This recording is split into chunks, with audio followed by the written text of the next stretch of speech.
Olá, meus amores, boa noite. Nós vamos iniciar aqui hoje capítulo 9, não é 10, capítulo 9, de Segunda Crônicas, né? Nós vamos ler mais detalhado o que nós já lemos lá atrás, que foi a rainha de Sabá visitando Salomão, tá? Então, que seria a Etiópia, ok? Então, vamos ler como é que essa história aqui é um capítulo muito, assim, quando nós lemos lá atrás a história de Salomão, não tivemos tantos detalhes, né? Então, acho que agora vale a gente ler de forma com que o Espírito Santo nos dê outra também versão, se ele quiser dar. E se não quiser dar, nós teremos a leitura abençoada da forma que for obviamente, para o nosso entendimento e aprendizado, porque é o que a palavra nos diz. Bom, então vamos fazer nossa oração? Obrigada, Jesus, por esse momento que a gente se une aqui como igreja, como todos filhos de Deus, todos dividindo a herança de ter um pai, de ter um lugar para ir. Obrigada, Senhor. Não somente um lugar para ir após essa vida, né? Mas nessa também que nós estamos vivendo aqui de corpo, a única vida que nós vivemos, nós temos para onde ir. Chamar o seu nome, clamar o seu nome em todos os momentos, louvar o seu nome, agradecer o seu nome, compartilhar o seu nome. Nós temos que agradecer tanto, meu Deus, tanto, porque nós não podemos imaginar que é algo normal, porque não é. O normal é o mundo sem Deus, o normal é a gente seguir o que o corpo quer, o normal é a gente seguir o que os olhos nos mostram, o normal é isso, e a gente precisa, de todas as formas, é, compreender de forma espiritual e física também que sermos chamados e escolhidos vai além do nosso entendimento. Imaginar um Deus criador que se tornou um pai e que ele nos escolheu antes mesmo da gente sermos escolhidos. E aí, para nós que não temos tanta informação quanto ao tempo, quanto ao futuro, nós nos encontramos quando o Senhor nos chama. E a gente só tem a agradecer, porque independente do momento de vida, ou da idade, ou do momento de carreira, ou de vida emocional, independente, Senhor, o Senhor nos chama no momento exato, porque nada que vem do Senhor é confuso ou imperfeito. Tudo que vem do Senhor é perfeito. Absolutamente tudo. Então, nós só temos que agradecer, porque o momento que cada um aqui foi chamado foi o momento exato na qual o Senhor decidiu ser visível a todos nós, né, independente do momento de cada um, para aquele momento específico que nós estaríamos vivendo. Então, eu não sei se todos nós aqui podemos lembrar o exato momento na qual a sua palavra nos chama, na qual nós decidimos chamar Jesus nosso Salvador e nos entregarmos completamente, nos convertermos de fato. Nós não podemos não lembrar quando foi exatamente, mas eu tenho certeza, Senhor, que é aquele momento na qual isso acontece, é no qual nós mais precisaríamos de Ti espiritualmente. Poderíamos estarmos felizes, com riquezas, ou em algum momento específico da nossa vida, mas só o Senhor sabe. Daquele momento, sem para frente, sem o Senhor, o que poderia acontecer conosco? Então a gente só agradece pela perfeição do seu tempo, pela perfeição das suas escolhas, pela perfeição do seu amor conosco, quando o Senhor nos resgata. E até hoje, porque até hoje nós falhamos, até hoje nós buscamos arrependimento, até hoje buscamos o Senhor.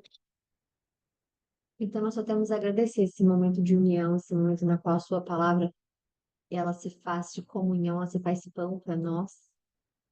E alimentar nosso espírito, Pai, é nosso objetivo, para que nós estejamos fortes, alimentados, para espalhar Sua palavra para aqueles que não tiveram, não têm ou não teriam a capacidade ou a oportunidade de ouvir o Seu nome se não fosse por nós, os escolhidos, a espalharmos o Seu Evangelho. Obrigada por nos fazermos parte, por fazer com que nós fossemos partes do Evangelho, e obrigada porque ser um evangelista, ser um evangélico especificamente, vindo do Evangelho, é além de um rótulo, Vai além, Senhor, de igrejas que dominaram este título que é do Senhor. Não pertence a ninguém, não pertence a instituição nenhuma, pertence ao Senhor. É muito além disso. Nós agradecemos por esse privilégio e pedimos que o Senhor não somente nos dê a sabedoria espiritual para essa leitura, mas que o Senhor possa nos acompanhar no nosso dia a dia, nos dando através do Espírito Santo a sabedoria física e espiritual de tudo que vier em nosso caminho, tudo que estiver à nossa frente. O Senhor esteja presente, o Senhor esteja nos dando as mãos, Pai. Que a gente nunca se esqueça que sem o Senhor, que não depender do Senhor, depender de coisas externas, mundanas, pessoas, situações, é uma armadilha do mal para que nos separemos do Senhor. Que o Senhor nos proteja contra esses males, que o Senhor nos proteja contra os ataques, que o Senhor regenere a nossa saúde física e mental, que o Senhor nos regenere, nos proteja, para que nenhum dos planos, Pai, de vida, de saúde, de abundância sejam frustrados. Abençoe a cada um de nós. Agradecemos que o Senhor me use como canal. Põe as palavras corretas dos meus lábios para que eu possa não somente passar para todos nós aqui, a todos que estiverem debaixo do som da minha voz, mas para mim também. Muito obrigada pela proteção. Nós possamos ter uma boa live porque ela é consagrada a Ti. O Senhor nos abençoe e nos faça não somente ler a palavra, mas aplicar na nossa vida. Para a honra e glória do Seu nome. Amém. Vamos lá. A rainha de Sabá visita Salomão. A rainha de Sabá soube da fama de Salomão e foi a Jerusalém para pô-lo à prova, com perguntas difíceis. Isso aqui, assim, a gente já falou, inclusive eu lembro especificamente, tem coisas que eu não lembro quando a gente fala, mas tem coisas que eu lembro muito especificamente. E eu não vou esquecer que nós falamos quando a gente leu essa passagem especificamente. Ah, tem pessoas na sua vida, tem situações na sua vida que elas vão ser colocadas ali na sua história para te provar mesmo, né? E isso é uma coisa interessante, porque às vezes a gente fala assim, ah, não é possível. A pessoa que veio para provar minha paciência, a pessoa que veio para provar minha fé, a pessoa veio aqui para... E vão ter vezes que você vai ver muito nítido isso. Vai ter vezes que não. Então, quando você vê na Bíblia para pô-lo à prova, pode ter certeza que esse um modus operandi que vai acontecer com outras pessoas, através de outras pessoas, na sua vida, da sua vida, e por aí vai. Porque nós, como cristãos especificamente, falando na nossa vida agora, né? Nós cristãos especificamente, nós passamos por essas provas, mas demais. E não é somente prova quando algo tá ruim e a gente está chorando. Isso não é somente passar prova. A gente não passa somente prova quando a gente está mal, quando a gente está chorando, quando a gente. Veja o exemplo Jó. Jó estava ótimo. Jó não estava passando por nenhum problema. Que nós víssemos. Ele estava passando por um problema espiritual. E aí, obviamente, que nós vamos ler e vamos falar sobre isso. Mas nós somos provados. Porque para a gente chegar a um nível de fé, a um nível de comunhão, a um nível de aperfeiçoamento, né, digamos assim, com Cristo, é necessário passar por provas. Então, quando a gente vê, estou sendo provado para isso, estou sendo provado para aquilo, aleluia, amém. É aí que a gente chama a Deus, Senhor. Se isso for uma prova, que o Senhor me ajude a passar. Se isso for uma prova, que o Senhor me dê caráter, que o Senhor me dê princípios, que o Senhor me dê fé, que o Senhor me dê esperança, que o Senhor me dê força. Chama Ele para a sua prova, ao invés de você passar sozinho por ela. E por que que a gente está falando isso agora? Porque às vezes você está na sua vida, em alguma situação, que você fala, isso aqui é prova de Deus, e você acha que você é enviado sozinho para essa prova. Você acha que você fica, a Deus dará na sua prova. Não, mas se foi Deus que permitiu, ele tá enxergando de lá de cima, mas assim, ele não vai se meter, né? Vai sim. Por que que você acha que o Espírito Santo nos fortalece? Por que que você acha que ele não quer que você passe por provações na qual você caia na tentação? Você acha que Deus, na tentação na prova, desculpa, mas você acha que Deus te colocaria numa situação para te perder? Então é óbvio que ele vai até você. Essa chama clama quando você entender que aquilo ali está provando a sua fé, a sua paciência, a sua dedicação, a sua honestidade, o seu caráter, os seus princípios. Chame o Senhor, porque tem mais do que uma evidência na Bíblia que nós passaremos por provas. Como, por exemplo, você fala, mas será, Thay? Porque vamos ver um exemplo, um mecanismo de videogame. Está jogando ali um joguinho, tenho certeza que você já ouviu falar ou já jogou o Mario, né? Mario Bros. Então, o que que acontece? Você entende que são fases, vai passando. Fica mais forte, passa. Fica mais forte, passa. Aí quando você tá ali naqueles obstáculos que o jogo vai colocando pro Mario, aí tá ali obstáculo 1, obstáculo 2, aí perde. Aí cai, tudo bem, recomeça. Aí recomeça. Aí quando tá forte, quando já tá com conhecimento de onde vai, quais são os caminhos, quais são as portas, como faz para vencer ali, né, os bonequinhos e tudo mais, onde chega? No chefão, né? E na nossa vida espiritual, nós vamos ter essas provas. Porque nós temos, isso é bíblico, existe a fé bebê, que o alimento ainda não é sólido. Isso Paulo diz. Existem pessoas que a fé, que eles ainda são como se fosse leite, eles são amamentados ainda, né? Paulo fala que o alimento ainda não é sólido. É uma fé, é como se fosse assim, uma fé inicial que novamente usando um mecanismo, é como se fosse um bebê. Aí, tem níveis de fé, tem níveis de caminhada, óbvio que tem níveis, né? Não significa que o nível representa tempo. Ah, nossa, a pessoa então está 50 mil anos, né, fazendo isso, fazendo aquilo, então essa pessoa é melhor que eu, ou sabe mais do que eu. Nem sempre. Ir à igreja de domingo a domingo não representa tempo e não representa sabedoria espiritual, e não representa conhecimento. Como é que diz? A ação, aplicar em sua vida, buscar na sua vida o que vai fazer você ter não só tempo, mas conhecimento, sabedoria espiritual e, obviamente, experiência, né? Então, nós vamos passar por essas provas, mas elas são individuais. Deus tem para cada um. Qual é o problema da Thay? O que que a Thay vai agora ser trabalhada? Onde é que a Thay precisa melhorar? Onde é que a Thay vai ser aperfeiçoada? E requer muito orgulho e ego dizer, não, mas eu não preciso melhorar, mas eu não preciso. O que que é que ele quer melhorar? O que que tanto eu tenho que ficar sendo aperfeiçoado? Precisa de muito ego para pensar dessa forma.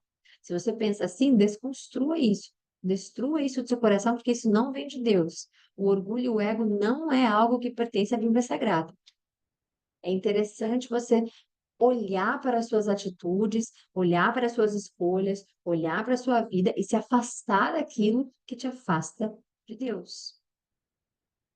Então, é nítido, é óbvio, é claro que sim, nós vamos passar por testes, nós vamos passar por provas na qual a nossa fé será provada. E quanto mais você lê a palavra de Deus, quanto mais forte você estiver na sua fé, mais você vai ver e, obviamente, chamar a Deus, né?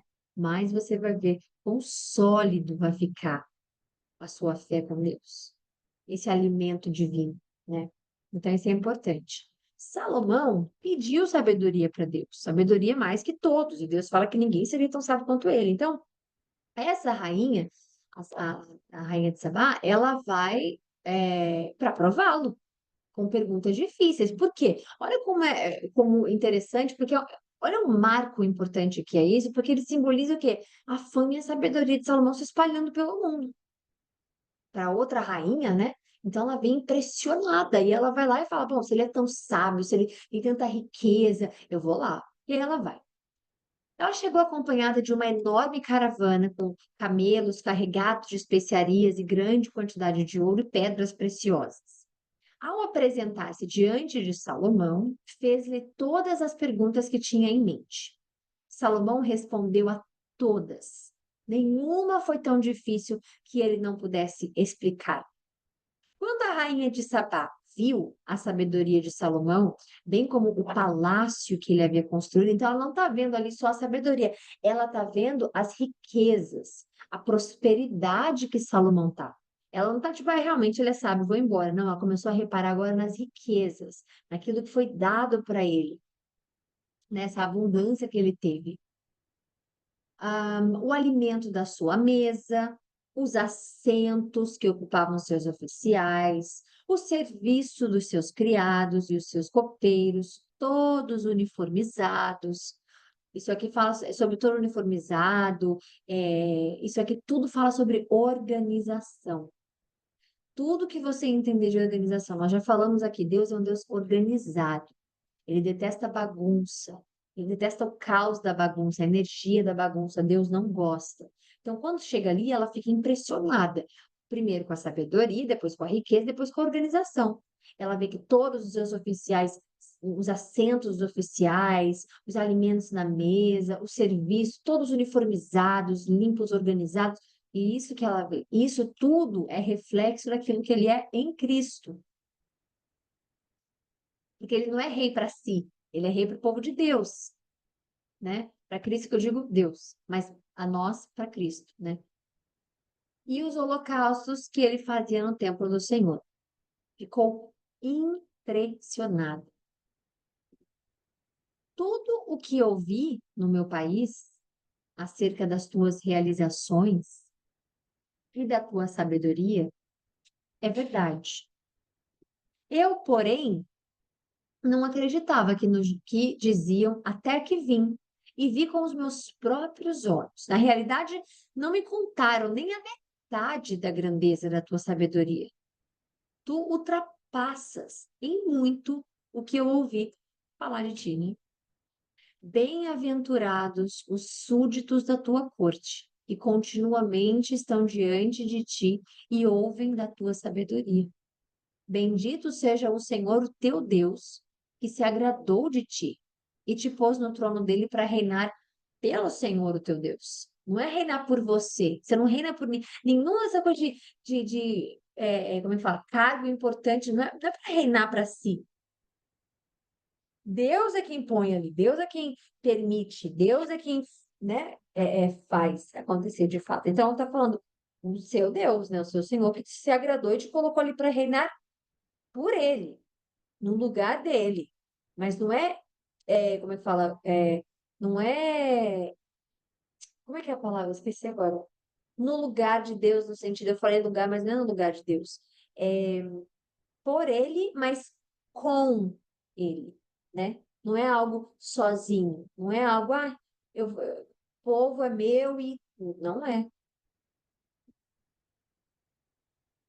Por causa do amor do teu Deus para com Israel, e do desejo de preservá-lo para sempre, ele te fez rei, para manter a justiça e a retidão. Ela deu ao rei 120 talentos de ouro e grande quantidade de especiarias e pedras preciosas. Nunca se viram tantas e tais especiarias como as que a rainha de Sabá deu ao rei Salomão. Os marinheiros de Irão e de Salomão trouxeram ouro de Ofir, além de madeira, de sândalo e pedras preciosas. O rei utilizou a madeira para fazer a escadaria do templo do Senhor e a do seu palácio real, além de harpas, liras com os músicos. Nunca se tinha visto algo semelhante em Judá. O rei Salomão deu à rainha de Sabá tudo o que ela desejou e pediu, muito mais do que ela lhe tinha trazido. Depois disso, ela e seus servos voltaram ao seu país. O peso do ouro que Salomão recebia anualmente era de 666 talentos. Fora o que traziam os mercadores e os comerciantes. Também todos os reinos da Arábia e os governadores do país traziam ouro e prata para Salomão. O rei Salomão fez 200 escudos grandes de ouro batido, utilizando 600 ciclos de ouro em cada um. Também fez 300 escudos menores de ouro batido, com 300 ciclos de ouro em cada um. O rei os colocou no palácio da floresta do Líbano. O rei também mandou fazer um grande trono de marfim revestido de ouro puro. O trono tinha 6 degraus e um estrado de ouro fixo nele. Nos 2 lados do assento havia braços com um leão junto de cada braço. Havia 12 leões em pé nos 6 degraus, um em cada ponta de cada degrau. Nada igual havia sido feito em nenhum outro reino. Todas as taças do rei Salomão eram de ouro puro, bem como todos os utensílios do palácio e da floresta do Líbano. Não havia nada de prata, porque a prata tinha pouco valor nos dias de Salomão. O rei tinha uma frota de navios mercantes, tripulados por marinheiros do rei Irão. A cada 3 anos, a frota voltava trazendo ouro, prata, marfim, macacos e pavões. O rei Salomão era o mais rico e o mais sábio de todos os reis da terra. Todos eles pediam audiência a Salomão para ouvir a sabedoria que Deus lhe tinha dado. Ano após ano, todos os visitantes traziam algum presente. Utensílios de prata e de ouro, mantos, armas, especiarias, cavalos e mulas. Salomão possuía 4.000 estábulos para cavalos e carruagens e 12.000 cavalos, dos quais mantinha uma parte nas guarnições de algumas cidades e a outra perto dele em Jerusalém. Ele dominava sobre todos os reis, desde o Eufrates até a terra dos filisteus, junto à fronteira do Egito. O rei tornou a prata tão comum em Jerusalém quanto as pedras, e o cedro tão numeroso quanto as figueiras bravas de Cefelá. Os cavalos de Salomão eram importados do Egito e de todos os outros países. Os demais acontecimentos do reinado de Salomão, desde o início até o fim, estão escritos nos relatos do profeta Natã, nas profecias do silonita Aías e nas visões do vidente Ido, acerca de Jeroboão, filho de Nebate. Salomão reinou 40 anos em Jerusalém, sobre todo Israel. Então, descansou com os seus antepassados e foi sepultado na cidade de Davi, seu pai. Roboão, seu filho, sucedeu como rei. Roboão foi a Siquém, porque todos os israelitas tinham se reunido ali para proclamá-lo rei. Assim que soube disso, Jeroboão, filho de Nebate, voltou do Egito para onde havia fugido o rei Salomão. Então mandaram chamá-lo. Assim, Jeroboão e todo o Israel foram ao encontro de Roboão e disseram: O teu pai pôs sobre nós um jugo pesado. Alivia agora o trabalho árduo e o jugo pesado que ele nos impôs, e nós serviremos a ti. E Roboão respondeu: Voltem a mim daqui 3 dias. Então o povo foi embora. O rei Roboão consultou os anciãos que haviam servido a Salomão, seu pai, durante a vida dele. Como vocês me escolheram a responder? Desculpa, peraí. Como vocês me aconselham a responder a este povo? E eles responderam. Então, isso é muito importante, porque agora a gente vai ver, já passou essa parte, né? Mas nós vamos ver a divisão de Israel. E essa divisão de Israel é um ponto crucial, porque, obviamente, resulta no fracasso de Roboão, que a gente vai ver, né? Porque, não sei se vocês lembram completamente da história, mas obviamente que ele vai fracassar, porque ele vai começar a ouvir, fracassa, né? E também porque ele fracassa em ouvir os conselhos dos anciãos, que são quem já tem mais, como é que diz, mais experiência, né? E nesse caso, sabedoria. Quando Robão pede para eles voltarem em 3 dias, o que que ele está dizendo? Vou me consultar com os meus conselheiros, que é como a gente está lendo aqui agora. E aí, quando esses respondem, a gente não, a gente está falando de, veja bem, 2 tipos de pessoas, de grupos, que é o que você pode ter na sua vida. 2 tipos de pessoas, 2 tipos que aconselham você de forma diferente, uma da outra. E aí, como é que eu vou saber, tá? E qual é o melhor conselho? Aquele que for de acordo com os princípios e caráter de Deus.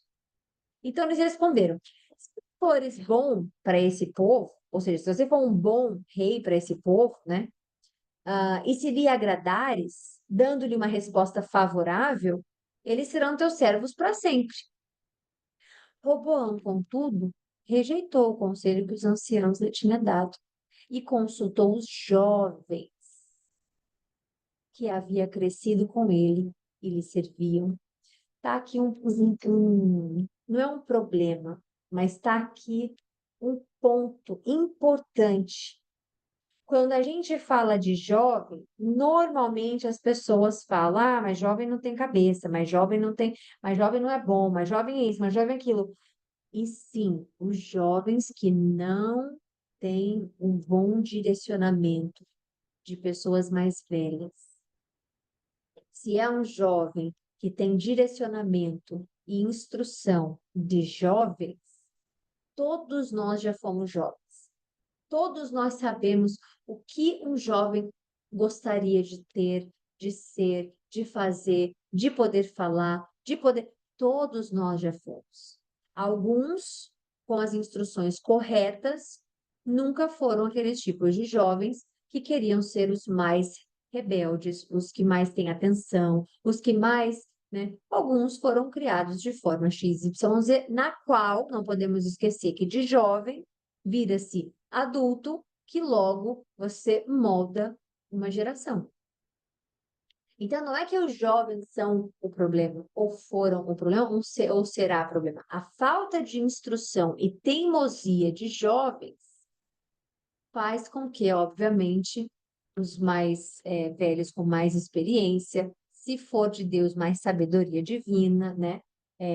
Isso sim faz uma diferença numa sociedade, isso faz diferença na política, isso faz diferença em todos tantos outros lugares. Mas não é para a gente achar que só os jovens e anciãos, desculpa, que só os jovens e os anciãos não, que falam besteira, ou que fazem besteira, ou que não são aptos a dar instrução. Haja visto, por exemplo, na política, quantos anciãos, em aspas, quantos mais velhos estão ali e quantos cometem coisas bárbaras. Então, não é para que a gente esteja, apesar de ah, Provérbios falar dos mais velhos, né? Não somente do respeito, obviamente, isso é uma coisa implícita na nossa vida, mas a gente tomar cuidado com o tipo de mais velhos que você está se aconselhando, o tipo de jovem que você está apostando a sua geração. Isso é importante. Os princípios, os valores, isso tudo tem que estar alinhado para aquilo que você está vendo lá na frente. Esses anciãos aqui de Deus, eles estão vendo lá na frente. Olha, você como rei vai precisar de servo. E se você conseguir ser agradável a eles, né? Se você for agradável a eles, por que que eles vão deixar de ser seus servos? Eles vão estar felizes, eles vão te servir sabendo que você tem esse relacionamento com eles. Agora, ele chega para os jovens, que não tem ideia disso aqui. Aí os jovens dizem assim, ele fala, que conselho vocês me dão? Como é que devemos responder a esse povo que me diz, alivia o jugo que teu pai pôs sobre nós? E aí os jovens que haviam crescido com ele responderam, a este povo que te disse, o teu pai nos pôs um jugo sobre nós pesado, torna-o mais leve. Diz assim: o meu dedo mínimo é mais grosso do que a cintura do meu pai. Pois bem, o meu pai impôs a você um jugo pesado e eu o tornarei ainda mais pesado. O meu pai os castigou com chicotes, eu os castigarei com escorpiões, que são também chicotes, mas na ponta dele tem esse negócio de ferro, né? Que se chama escorpião. Ok? Então, não é escorpião o bicho especificamente. É as mesmas coisas, porém com esses escorpiões na ponta. 3 dias depois, Jeroboão e todo o povo voltaram a Roboão, segundo a orientação dada pelo rei. Voltem a mim daqui 3 dias. O rei lhes respondeu asperamente, rejeitando o conselho dos anciãos e seguiu o conselho dos jovens, e disse: O meu pai tornou pesado o jugo de vocês. Eu os tornarei ainda mais pesado. O meu pai os castigou com simples chicotes. Eu os castigarei com escorpiões. Assim, o rei não ouviu o povo, pois essa mudança nos acontecimentos vinha veja, mudança nos acontecimentos vinham desculpa, vinha da parte de Deus para que se cumprisse a palavra que o Senhor havia dito a Jeroboão, filho de Nebade, por meio do silonita Aías. Mas tá aí, então Deus está fazendo tudo isso acontecer porque, veja, nós já falamos sobre isso uma vez. Primeira coisa que a gente tem que fazer nesse entendimento sempre é defender o ponto de vista de Deus. Sempre. Porque Ele é Deus, Ele sabe de tudo, Ele é bom, Ele é leal. Então, isso é a primeira coisa que você nunca pode julgar. Não entendeu o versículo, a gente volta e fala. A gente lê de novo, a gente explica, a gente busca outras referências bíblicas dentro da própria Bíblia, em outros livros, mas nunca entenda ou julgue pelo seu ponto de vista aquilo que para você parece muito cruel, muito ruim. Como Deus pode fazer isso? Como é que pode? Nunca ponha Deus para ser julgado sobre a sua balança. Nunca. Ok? Então, o que acontece aqui? Roboão, a gente sempre fala aqui do coração, porque Deus, a gente não estava falando, vamos falar de uma coisa mais atual. Vamos falar, por exemplo, de Judas que traiu Jesus.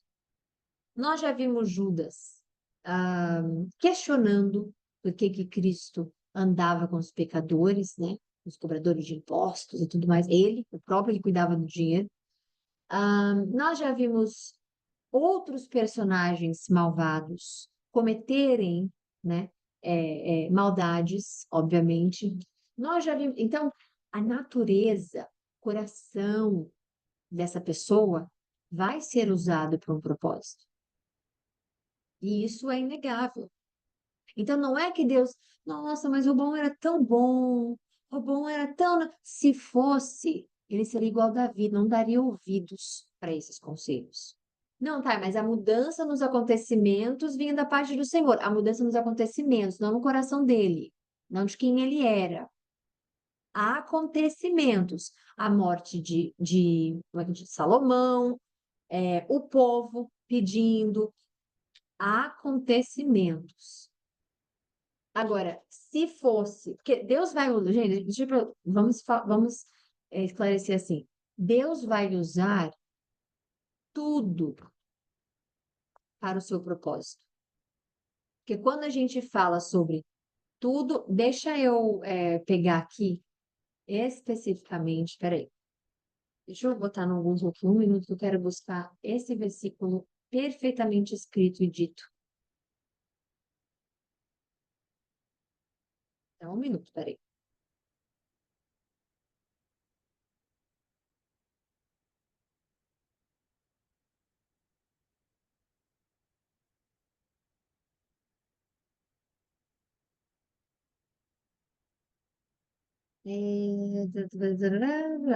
Romanos 8:28, tá? Não vou esquecer mais. Espera.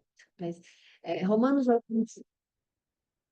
Paulo diz assim: Sabemos que Deus faz todas as coisas cooperarem para o bem daqueles que o amam, daqueles que foram chamados de acordo com o seu quê? Propósito. Então, não importa o que a gente queira julgar ou dizer, se for o bem ou se for o mal, Deus faz todas as coisas cooperar para o bem. Mas aconteceu algo mal. Deus vai cooperar para fazer o bem. Mas aquela pessoa, então Deus vai usar aquela maldade que a pessoa fez e vai cooperar para o bem. Tudo o que ele vai fazer. É por isso que aqui ele diz assim, ó, cadê? De Deus para que cumprisse a palavra que o Senhor havia dito a Jeroboão, filho de Nebate, por meio de Naná. Então, o propósito de Deus vai ser feito, vai ser cumprido. Imagina se ele deixasse na nossa mão. Imagina se ele dissesse, não, o destino da terra vai ficar na mão do povo. Imagina onde a gente ia acabar. Então, é óbvio que vai ser pelas mãos dele. É óbvio que vai ser através dele. É óbvio que ele vai utilizar, ele não vai manipular, porque Deus não é manipulador. Ele podia ser, porque ele é Deus, ele pode ser o que ele quiser, mas ele não vai fazer com que as pessoas sejam fantoches. Ah, porque eu quero que seja assim, porque eu quero que saia assado, porque eu quero. Não é isso. E se fosse, seria também para cooperar para o bem. Então, qualquer dúvida que você tiver em relação a, ai, mas isso é muito cruel, mas isso é muito. Se Deus tiver mandado o Espírito, como ele mandou para Saul, se Deus tiver feito com que os acontecimentos, tudo, a primeira coisa que você faz é obedecer não, é que diz, é você defender o ponto de vista de Deus e depois entender o nosso, humano. Porque se você for julgar pela sua balança, você não tem como seguir um Deus que fala sobre guerra, que fala sobre desobediência, porque se a vida é sua, você vai querer fazer o que você quer, porque você tem que obedecer a alguém. Então, esse relacionamento e essa, como é que diz? Essa comunhão, esse entendimento seu para com Deus tem que ser integral. Quando você se entrega para Deus, você está se entregando integralmente. Você está dizendo, Senhor, os meus entendimentos, quer dizer, desculpa, o meu, não sei se entendimento pode ser plural, mas o meu entendimento, os meus pensamentos, a minha balança de julgar, ela é toda sua. Aí, quando você lê uma frase dessa, que você diz, nossa, mas estava vindo da parte de Deus, a mudança nos acontecimentos. Aí o povo vai lá e pede para esse rei, aí o rei vai e fala assim: não, agora eu vou fazer maltratar vocês mais ainda. Aí vocês acham que Deus, então, faria com que Roboão fosse completamente mal e não sei o que, não sei o que, e deixaria Roboão maravilhosamente. Porque como é que Deus pode usar uma pessoa para o propósito dele e ainda fazer mal para a pessoa que o ajudou? Faz sentido? Então, não tem a ver com quem ou o que Deus permite ou o que Deus provê para acontecer. O propósito vai estar sempre sendo feito. Então, a gente não olha o caráter de Deus, a gente olha o caráter da pessoa. Se ele fosse de Deus igual Davi, ele não faria o que ele fez. E isso é algo importante para você entender. Porque eu já ouvi demais, assim. Deus é um Deus agressivo. Deus é um Deus violento. A primeira coisa que vem na cabeça, ok, essa pessoa nunca leu a palavra. Como hoje eu vi uma coisa no Instagram também, que é muito engraçado. Parece que eu abro o Instagram em alguns perfis assim, na qual parece que estou sendo levada ali para enxergar aquilo, sabe? Para ver aquilo e comentar alguma coisa. Então, muitas das vezes eu não comento, muitas vezes eu comento, dependendo se não for um tropeço no caminho do irmão, eu não ponho, eu não falo, não comento. Se for algo para abrir os olhos espirituais de alguém, como Deus abriu os meus, por exemplo, se for algo que eu já passei, aí eu entro. E eu falo, essa pessoa X, é, ela fez um comentário, aí eu só fiz uma pergunta, eu falei assim, olá, tudo bem? Independente da sua pergunta, ou independente desculpa, do seu comentário, independente do meu, eu parei nessa página também e eu tenho uma curiosidade para perguntar a você. Você já leu, genuína, você já leu a Bíblia, você já leu o Antigo Testamento? Um beijo, botei só isso. Porque eu tenho certeza. E se ela responder, não sei se a pessoa vai responder, mas se ela responder, eu vou tirar o screenshot, vou tampar o nome dela, e vou mostrar aqui para vocês. Ela não leu o Antigo Testamento. Pela resposta dela, do post especificamente, não leu o Antigo Testamento. Então, quando alguém fala algo assim de Deus, eu sei que não leu o Antigo Testamento. Por isso que é perigoso. Vamos ler a Bíblia? Vamos começar em Mateus? Vamos, para entender sobre Cristo? Vamos, para entender sobre os milagres de Cristo? Não. Vamos começar pelo Antigo Testamento? Sim. Pela criação? Sim. Pela queda humana, da humanidade que fez Jesus vir? Sim. Então, julgar as coisas que Deus permite acontecer vai fazer a gente acabar junto lá com Jó, na mesma categoria de testemunhos para dar no futuro.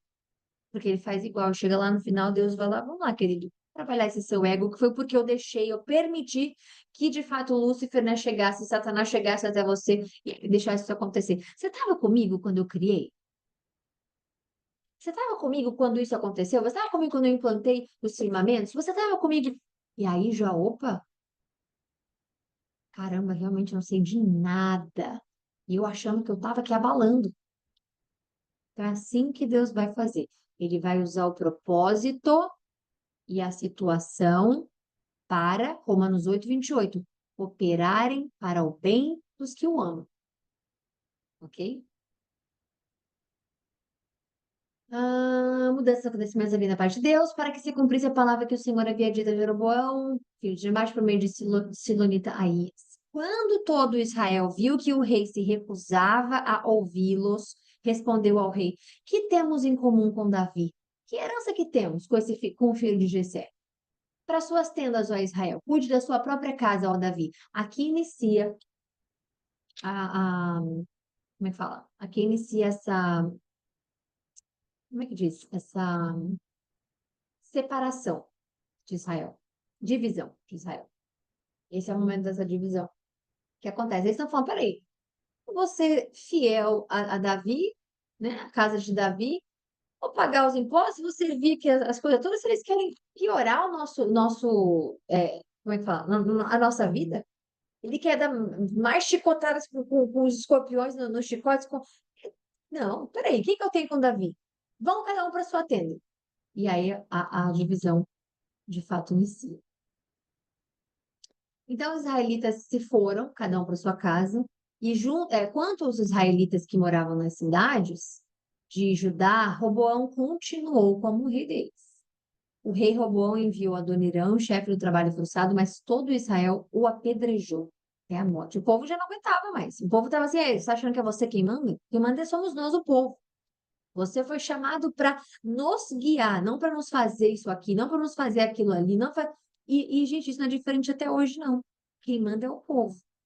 E todo aquele que está sentado em alguma cadeira de poder político, né,